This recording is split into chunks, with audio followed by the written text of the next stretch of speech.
Hello दोस्तों, हमारे channel अमृत coaching centre में आप सभी का स्वागत है। और आज हम लोग सीखेंगे क्लास 7 इंग्लिश लेसन 11, जिसका टाइटल है ग्रैंड चिल्ड्रेन बाय सरप्राइज, यानी पोते पोते यानी पोते पोतियों द्वारा दादा जी को सरप्राइज करना, आश्चर्यचकित करना। तो इस लेसन के माध्यम से हम लोग ढेर सारी जानकारी हासिल करेंगे, तो वीडियो को अंत तक जरूर देखिएगा और अपने दोस्तों तक शेयर करना ना भूलें। और कमेंट बॉक्स में ज़रूर लिख कर भेजिएगा कि यह लेसन आपको कितना समझ में आया।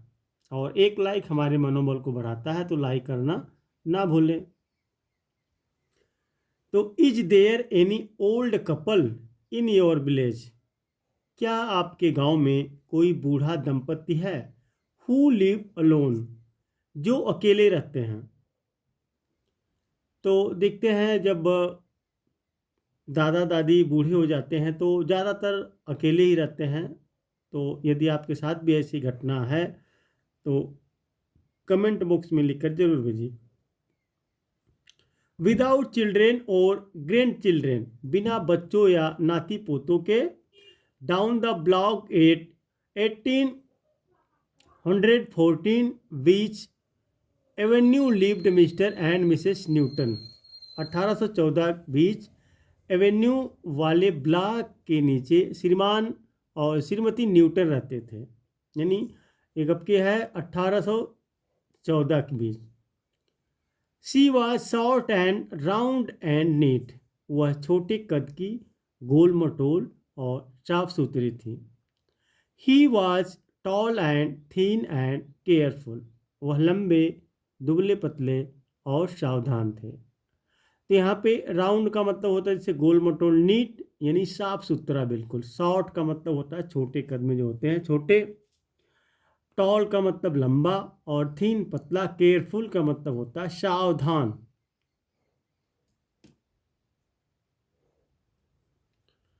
There house was as neat as a pin, उनका घर बिल्कुल साफ सुथरा था। यानी पिन, जैसे आप लोग देखते हैं ना, एक सुई हो गया, पिन हो गया, तो उतना कितना चमकता रहता है, तो उसी प्रकार से उनका घर बिल्कुल साफ सुथरा था। Not even a shoe was out of place, यहाँ तक एक जूता भी जगह से बाहर नहीं था। Their meals were always on time, उनका खाना हमेशा समय पर होता था। यानी मील का मतलब होता है जैसे भोजन, ऑलवेज हमेशा, तो एकदम समय पर, बिल्कुल सब टाइम टाइम खाना पीना नहाना धोना सब कुछ एकदम परफेक्ट था, सही था।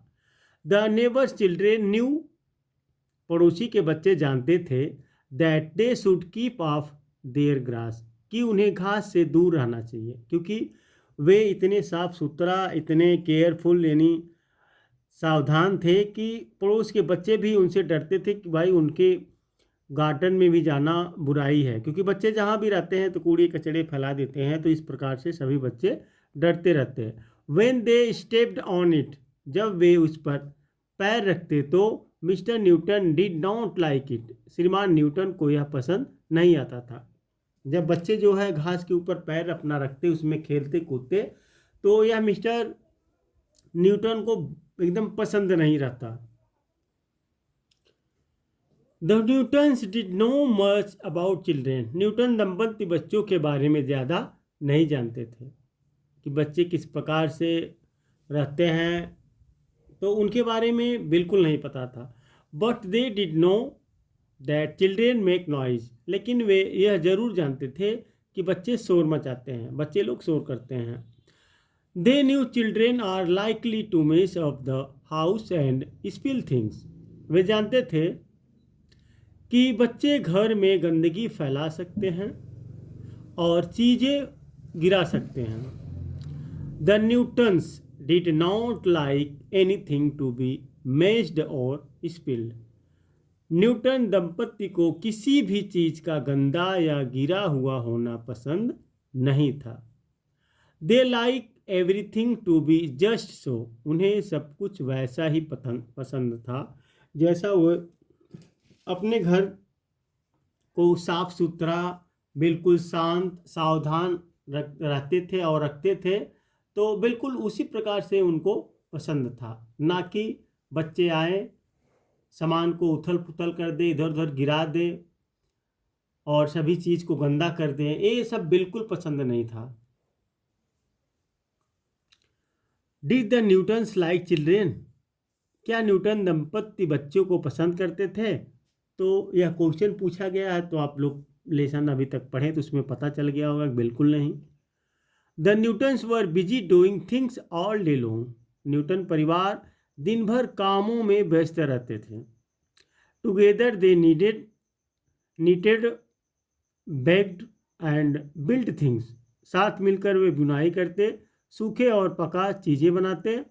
Mister Newton made a tall clock that looked like a tree, Shri Newton ने एक लंबी घड़ी बनाई जो पेड़ जैसी दिखती थी।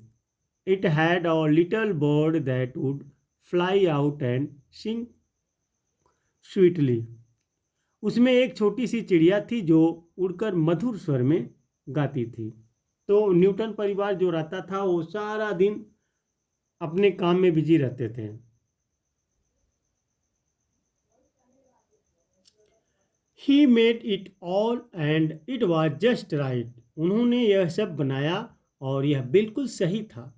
Everything about the Newtons lives was quiet and careful and neat, Newton परिवार के जीवन से जुड़ी हर चीज़ शांत, सावधानीपूर्वक और व्यवस्थित थी, यानी कोई समस्या नहीं थी। वो अपने जीवन को बहुत ही अच्छी तरीके से समय बिताते थे, काम में व्यस्त रहते थे और बिल्कुल साफ सुथरा अपने घर को रखते थे।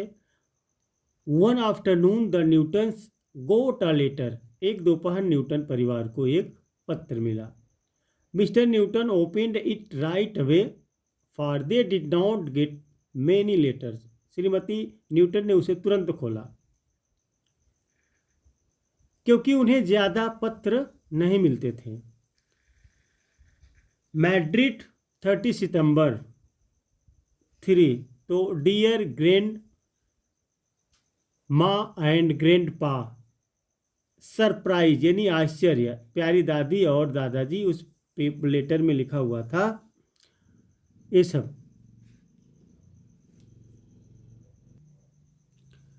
पत्र में लिखा था one of these day soon you are going to get a surprise, जल्द ही किसी दिन आपको एक आश्चर्य मिलने वाला है।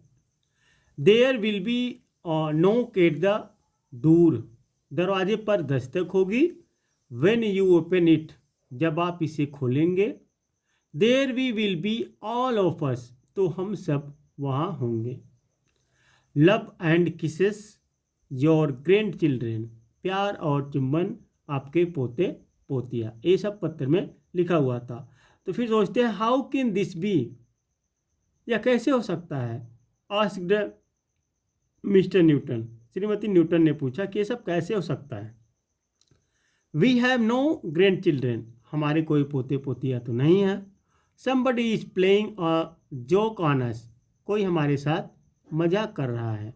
तो जब वो लेटर को पढ़ते हैं उसमें लिखा हुआ था कि एक दिन आपको सरप्राइज मिलेगी, जब आप लोग दरवाज़ा खोलेंगे तो दरवाजे पर दस्तक होगी और हम सब एक साथ वहाँ होंगे।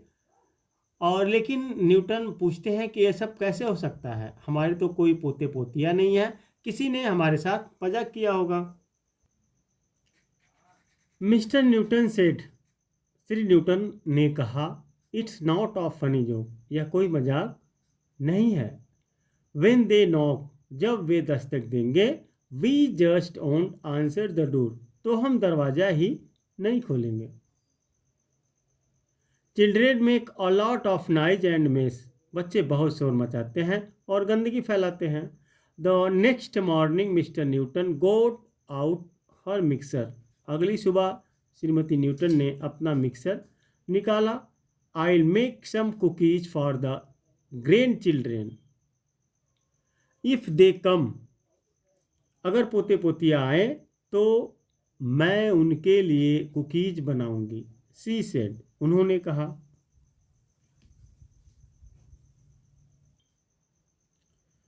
The days went by and they waited for a knock, दिन बीतते गए और वे दस्तक का इंतज़ार करते रहे कि कोई आएगा, किसी दिन दरवाज़ा को खटखटाएगा। नो वन केम, कोई नहीं आया। फाइनली, आखिरकार, मंडे आफ्टरनून, सोमवार दोपहर, mister Newton said, Shri Newton ने कहा, maybe we read the letter wrong, हो सकता है कि हमने पत्र गलत पढ़ा हो। ही रेड इट अगेन, उन्होंने इसे फिर से पढ़ा। He looked at the letter a long long time, उन्होंने पत्र को बहुत देर तक देखे। We have made an awful mistake, हमने बहुत बड़ी गलती की है। ही सेड क्वाइटली, उन्होंने धीरे से कहा। फिर वे लोग आपस में सोचते हैं, काफ़ी समय जब बीत गया, काफ़ी दिन बीत गया, कोई जब नहीं आता है तो फिर वो लोग सोचते हैं, लगता है हम लोगों ने गलत लेटर पढ़ लिया है। चलो फिर से एक बार इसको दोहराते हैं, पढ़ते हैं, कहीं हमने तो कोई मिस्टेक नहीं की है। तो फिर उसमें मिस्टेक का पता मिल जाता है। This letter was for 1814 Birch Avenue, the grandchildren are not for us, यह पत्र 1814 वर्च एवेन्यू के लिए था, पोते पोतियाँ हमारे लिए नहीं हैं। दे वर बोथ सेड, वे दोनों उदास थे। It was very quiet in the little house, छोटे से घर में बहुत शांति थी। Then one afternoon an idea came to mister Newton, फिर एक दोपहर श्री न्यूटन के दिमाग में एक विचार आया। He put an ad in the paper, उन्होंने अखबार में एक विज्ञापन दिया। द एड रीड, विज्ञापन में लिखा था वांटेड, यानी चाहते थे, ग्रैंड चिल्ड्रेन टू बोरो, पोते पोतियों उधार लेना चाहते थे। एनी साइज और एज, किसी भी आकार या उम्र का।